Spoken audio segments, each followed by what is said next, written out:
Booster 19 does an unbelievable 12-second static fire. Flight 12 has slipped again, and while everyone is watching Starbase, SpaceX may have just quietly bought 550 square kilometers of land in Louisiana. That's bigger than Chicago. Today we figure out what SpaceX is actually building.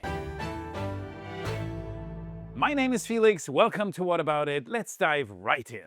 Starship updates. Let's start with the big news. Booster 19 is back on Pad 2. In the last episode, I expected SpaceX to skip another static fire and head straight for stacking. The clock seemed too tight, but I also said this is SpaceX and they might surprise us. Excitement guaranteed, right? Well, here we are. Everything came a little differently than expected. On Tuesday night, SpaceX rolled Booster 19 out of Mega Bay 1 and drove it down the road to Pad 2. Wednesday morning, the Pad 2 Mechazilla lifted it back onto the orbital launch mount. Beach and road closures were fired from May 6th with backups on the 7th and the 8th, all listed under spaceflight activities. Translation: another static fire attempt was on SpaceX's schedule. Truth be told, I think this is the right call. After 2 aborts on the previous static fire campaign, getting a clean 33 engine firing on the pad before flight is the right move. Safety first. SpaceX seems to want more confidence before committing to a launch with this much new hardware. And who can blame them? Everything about this launch is new. So, testing is the right thing to do. And once you're done testing, you test a little more. And then you get the idea. Success or failure, these tests give SpaceX the material to build a working V3 Starship. The launch date for Flight 12 has officially shifted to no earlier than May 15th, with backup dates running through May 22nd. So for now, we have one more week than we thought, and SpaceX is using it. This could become even more, keep that in mind. One more thing worth noting, Booster 19 rolled back into Mega Bay 1 on April 17th. That gave SpaceX about 3 weeks of inspection and rework time before this rollout. That's plenty of time to swap engines if any of them took damage during the second 33 engine abort. We don't know if any were swapped, but the time was there, and that question we left open last episode might be quietly answered when this static fire actually happens. Delays are to be expected during a launch when every component involved is redesigned. Speaking of exactly that, while we're looking at Booster 19 on the pad, did you notice anything different? There is something visually new on this booster since we last saw it. The engine section is now painted black. SpaceX has shown this look in renders for years, but it has never appeared on a flight prototype until now. And it looks incredible. The black paint wraps around the lower section of the booster, giving it an almost sci-fi look. Stylish. But this isn't just for show. The paint is also very likely functional. Black coatings are commonly used as thermal protection on aerospace hardware. During the booster's return to launch site maneuver, the engine section experiences significant heating from atmospheric drag. A thermal coating applied to that area would help protect the structure during re-entry. Same logic SpaceX uses for the black markings on Falcon 9's engine sections, just scaled up for Super Heavy. So yes, it looks great, and it is most likely also doing real work. And the black paint also covers the pipes, contrary to SpaceX's earlier renders. While we wait for the static fire, the rest of Pad 2 has been working overtime. We've seen full connection sequence tests. Watching the SQD arm, the BQD arms, and the hold-down clamps all retract in unison is satisfying in a way I didn't expect. Every interface that has to release the rocket at the moment of liftoff being exercised together in sequence exactly the way it would happen on launch day. Timing is everything here. Imagine the SQD retracting too late, or the clamps releasing before the engines can carry the booster up. No, not good. On May 5th, Jordan filmed another deluge test in slow motion. The footage is genuinely stunning. Walls of water erupting from the launch deck and the flame trench captured at a frame rate that lets you actually see the structure of the spray, the columns of water, the way the system works in sequence. This entire pad is being hammered with tests, day and night. SpaceX is leaving nothing to chance for Flight 12. Over at Massey's, Ship 40 has had a busy week. 2 successful cryo-proof tests, May 3rd and May 4th. Both passed cleanly. With those checks done, a road delay was filed for May 6th from noon to 4 p.m., Massey's to production. By the time you're watching this on Friday, that move has already happened. Ship 40 is back at the production site for inspections and engine installation. That is a fast turnaround. Ship 39 spent significantly longer at Massey's. Ship 40 is benefiting directly from the procedures and infrastructure that Ship 39 helped validate. Each V3 vehicle goes faster than the one before it. V3 hardware will need a new rhythm, and SpaceX is finding it. Jordan and Amy were up with SPI helicopters again recently, and we have new aerial footage of the expansion area at the launch site that we haven't talked about yet. Pad 1 is seeing massive construction efforts. The flame trench is being actively excavated. A huge auger is driving new piles into the ground for foundation work. We covered the GSE bunker frame going up last episode, so I won't dwell on that, but the work around it has only intensified. Roads and plots for different new buildings are becoming visible across the expansion area. The plot designated for methane generation is now seeing material being staged on it. Thick metal beams and large pipes are stacked there. We don't know exactly what they're for, but they're unlikely to be for Pad 1 efforts. This might even be dedicated infrastructure for the methane production facility we've been expecting. Further toward Pad 2, the terrain grading isn't done yet, but it's far along.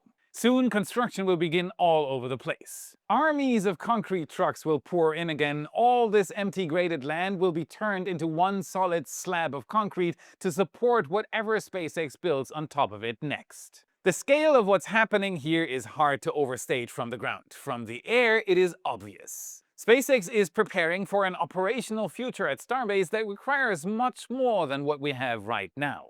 These aerial images are essential for my reporting. If you're down at Starbase for Flight 12, make sure to pay our official partner SPI Helicopters a visit and book a flight. The same views as our photographers get, it is unforgettable and worth every penny, especially before and after a launch. This is so worth it. Click the card or the link in the description, help Y in return, check it out today. And speaking of an operational future, here's a story that broke this past week that I think is genuinely huge. SpaceX may be acquiring 136,000 acres of land in Louisiana. Let me just real quick say that number again. 136,000 acres. Doesn't sound like much to you? What even is an acre, right? That is 212 square miles, or about 550 square kilometers. The rumor was first published by realtor Jim Keaty of Keaty Real Estate, after dozens of his clients started asking about the deal.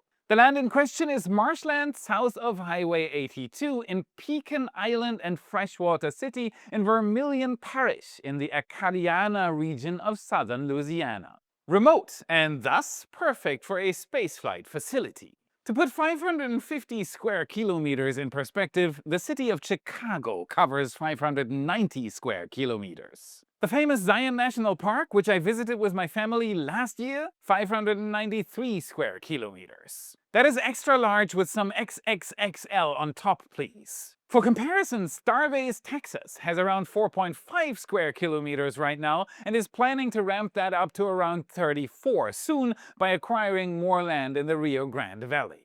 Starbase is currently more than 100 times smaller in size. The location is strategic in a way that should jump out at anyone who's been paying attention. Pecan Island sits roughly halfway between Boca Chica and Cape Canaveral on the Gulf Coast. The southeast corner of the parcel has direct access to the Intracoastal Canal and the Gulf, with a plot reportedly ready to be converted to port operations. The site has access to Chiniri LNG and Golden Pass LNG, both right across the border at Sabine Pass. Add in another detail. A Louisiana Department of Wildlife and Fisheries employee reportedly said Governor Jeff Landry visited the site during Easter week. That is not the kind of attention you give to a quiet land deal. This has not been confirmed by SpaceX, but the pieces line up. And the pieces hopefully line up for security as well. Alright, the time we spend online keeps expanding. There is just so much awesome stuff to see. Watching launches and researching the latest space news, you know what I'm talking about. But how about privacy? Your service provider, advertisers, and who knows who else can see what you're doing.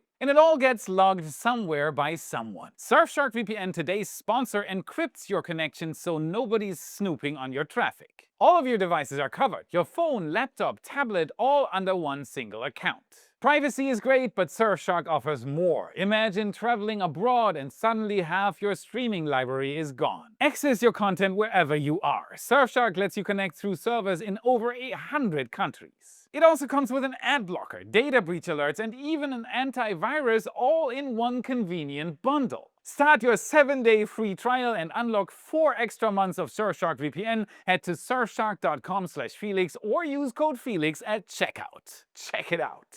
Alright, all secure, back to SpaceX's plans. I've thought for a while now that SpaceX wants to go fully private on its Starship launch business. Artemis missions launch from Kennedy Space Center because that's where the Artemis architecture lives. But for everything else, Starlink, satellite delivery, in-house missions, the company would benefit enormously from launching from its own land, under its own rules. A second site in Louisiana would give SpaceX exactly that, and the size of this potential deal is what makes it remarkable. Who else can afford to build 2 city-sized facilities just to launch a single rocket family? This is a sign of how far SpaceX has surpassed traditional aerospace and how little it can be compared to others in the market. The company's annual revenue is now larger than NASA's annual budget. That gives them options no other launch provider has, and it lets them move fast in ways government agencies simply can't match. To be clear, this is still rumor. Until SpaceX confirms it, treat it as exactly that.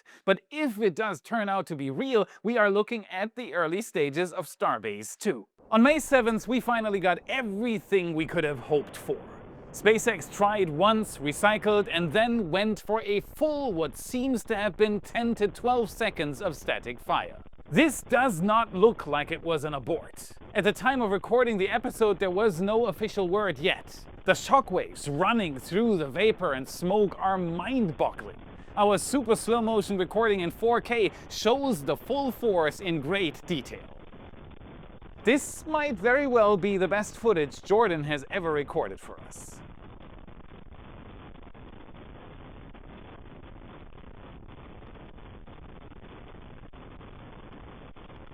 Success! Much needed in the Flight 12 timeline. Here is to a successful launch. So here's where we stand heading into the next 10 days. Booster 19 is on Pad 2 and the latest static fire campaign appears to have been successful. Ship 39 is at the pad, indicating it is ready for flight. Ship 40 just came back from successful cryotesting at Massey's, and Flight 12 is now no earlier than May 15th, with backup dates running through May 22nd. That's how this works. SpaceX moves fast and the picture changes by the day. Stay close, we'll be watching all of it together. Yay! You've reached the middle of the video. You made it. Thank you from the bottom of my heart for watching and liking the video. If you're among the 40% who haven't subscribed yet, and there was at least one video you learned something new from, it would mean the world to me if you did. It is free and it genuinely helps more people find my channel to spread the word about spaceflight. Want to make my world even easier? There is only one place you'd rather be, the Why Members Club on Patreon and right here on YouTube.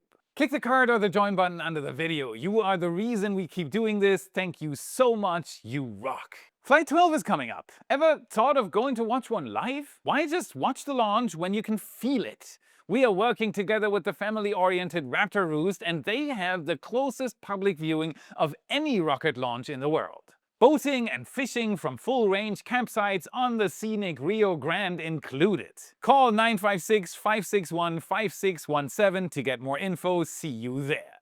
Now let's talk about a mission that sounds like science fiction. Ever wanted to send a huge flying robot to an alien world to do some aerial reconnaissance? Meet NASA's Dragonfly mission. And it is about to turn from sci-fi to reality. The actual hardware is being bolted together in a clean room in Laurel, Maryland right now. Dragonfly is the 4th mission in NASA's New Frontiers program, the same line that gave us New Horizons going to Pluto and Juno to Jupiter. It was selected in 2019 over a competing comet sample return concept, and after years of planning, the agency confirmed the mission in April 2024. The total cost is about $3.35 billion. Peanuts for such a project. In November 2024, NASA awarded SpaceX a $256.6 million contract to launch Dragonfly on a Falcon Heavy from Kennedy Space Center's Launch Complex 39A. The currently targeted launch window opens on July 5th, running through July 25th, 2028. Using a gravity assist from Earth, the journey will take about 6 years. Dragonfly is planned to arrive at Titan in 2034 to start its 3 Earth-year mission. So why choose Titan, Felix? Because Titan is the only place in the solar system other than Earth where stable liquids pool on the surface and rain falls from the sky.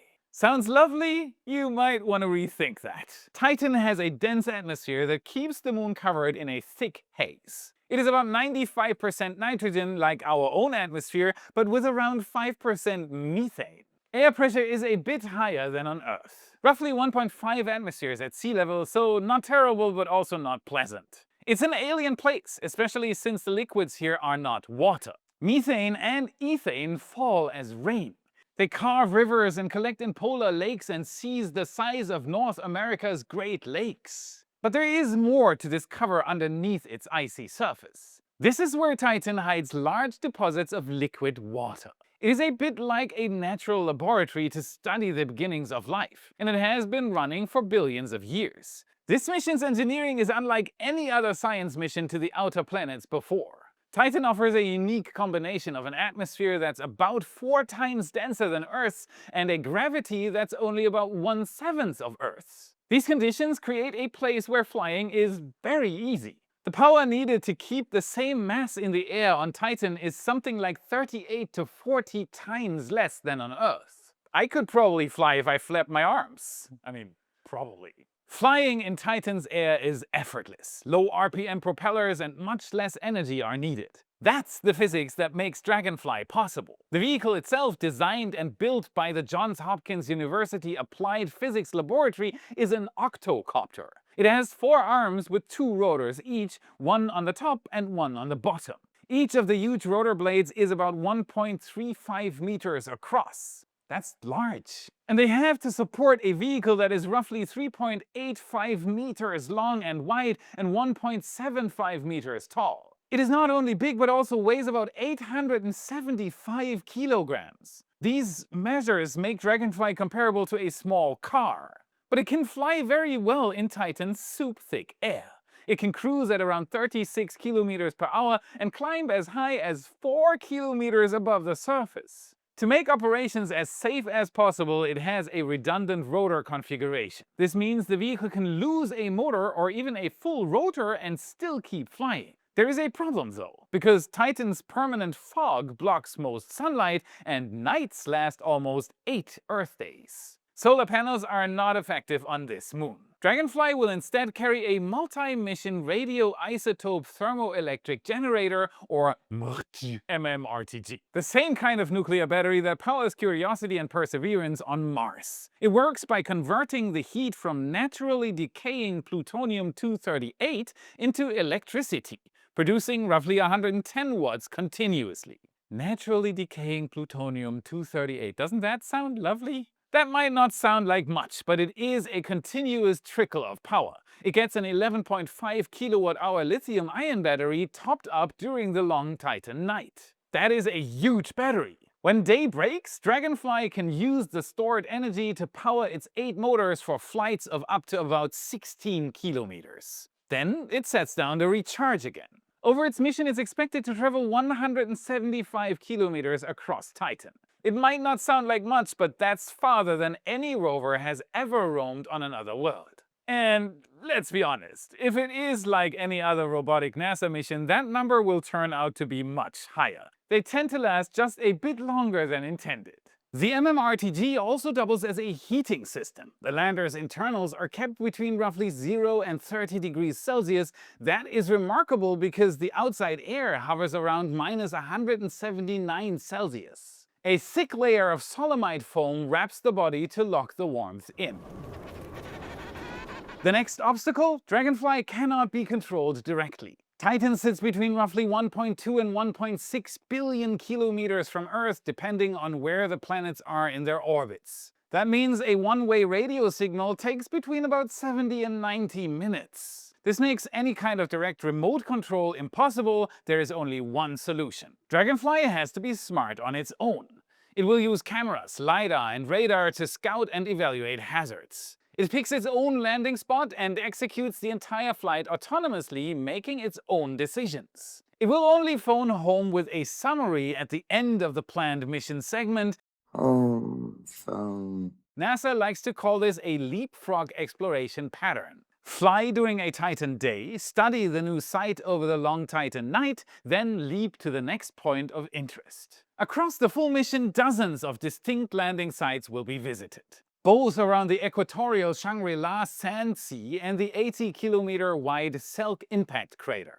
This is where the heat of an ancient impact may once have melted water ice and mixed it with surface organics. And that is a possible recipe for the basis of all known life, the fundamental building blocks of proteins, amino acids. Dragonfly carries a specialized suite of scientific instruments. These include a sensitive mass spectrometer. It will hunt for molecules in samples collected from the surface. Those samples are delivered by a drill pulling in roughly gram-sized bits of Titan's soil. The drone also monitors winds, pressure, temperature, and Titan quakes. A set of 7 cameras captures everything from sweeping panoramas of dunes to microscopic close-ups of grains. Dragonfly's family tree leads back to Ingenuity. That is the tiny Mars helicopter that flew 72 times in Jezero crater between 2021 and 2024. This craft proved aerial flight on another world is possible, and it exceeded all expectations by far.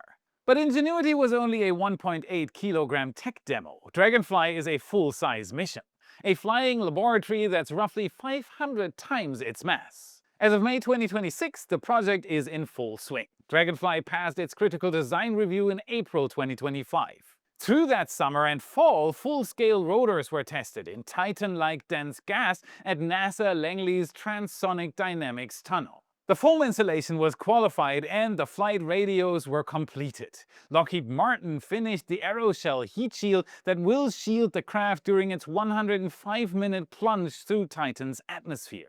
In April 2026, engineers fit-checked the top deck of the lander, test-dropped the parachute system over the Arizona desert, and verified further systems at Goddard. Construction of the spacecraft formally began on the 10th of March 2026, with full integration and testing now in progress at APL through 2027. Even before its launch, it's already clear that Dragonfly will soon not be the only flying drone-style explorer out there, though. In July 2025, AeroVironment and NASA's Jet Propulsion Laboratory unveiled Skyfall. That is a small fleet of next-generation Mars helicopters. Not a new James Bond movie. It is planned that multiple drones deploy from their entry capsule mid-descent. This is the so-called Skyfall maneuver. The craft fly themselves to the surface. This allows skipping an expensive sky crane or landing platform entirely. These are flying drones after all. There is no need to land them mounted on a platform. On March 24th, my birthday, NASA confirmed Skyfall is planned to fly to Mars in December 2028 aboard SR-1 Freedom or Space Reactor 1. No joke. It's planned to be the first nuclear-electric interplanetary spacecraft. Again, no James Bond movie, real stuff. The Skyfall helicopter's job is to scout candidate human landing sites. They'll also probe for underground water ice with specialized cameras and ground-penetrating radar. We're not done yet. 2 days later, NASA introduced Moonfall. This is a JPL-led mission to send 4 autonomous flying drones to the Moon's South Pole ahead of Artemis astronauts. Wait, flying drones on the Moon? Isn't the Moon missing an atmosphere, like air? Well, technically, the Moon does have an atmosphere, but it is extremely thin. So thin that you could even say it is not there, but that's not how science works. It does mean, though, that rotors won't work. Neither Dragonfly nor Skyfall would work on our Moon. NASA had to come up with a completely different plan. In this case, the engineers can turn the Moon's much lower gravity into an advantage. The individual Moonfall vehicles use short, propulsive bursts to hop multiple kilometers per leap, picking their own landing spots in real time. Like little frogs. Together, the group of drones will carry 40 cameras across the rugged terrain near permanently shadowed craters. They are hunting for safe landing zones and water ice. NASA aims to select industry partners by June 2026 for a 2028 launch. So, an octocopter on Titan, hopping drones on the Moon and helicopter swarms on Mars. things are changing fast. The next era of planetary exploration has fascinating new capabilities. A view from above and an unmatched range. 3 different drone concepts and 1 year in which all of them are supposed to be launched 2028. The same year NASA plans to land humans on the moon. Twice. This can become an extraordinary year for space exploration. Moonfall should be first to reach its target. It is a vital part of the Artemis lunar landing missions. A scout that takes a last look at the landing sites before humans arrive. The Skyfall drones traveling on SR-1 will have a longer travel time, but using nuclear electric propulsion as a lift as an extra cool bonus. Dragonfly, the project with the longest preparation time, will not reach its destination until 2034. Like with all space exploration missions, these dates are to be taken with a grain of salt, all a bit subject to change and pending unclear skies. Pun intended. And that's it for today. Smash the like button, subscribe for more. This is what fuels the algorithm, and this is how you can help us for free. Check out our epic shirts in your favorite Space Nerd store. Our all-time favorite Raptor engine design and countless others are there for you to explore. Click the card or the US or worldwide link in the description. And if you want to know how SpaceX is planning to build a self-sustained moon base in the next 10 years, watch this video next to continue your journey. Thank you very much for watching, and I'll see you again in the next episode.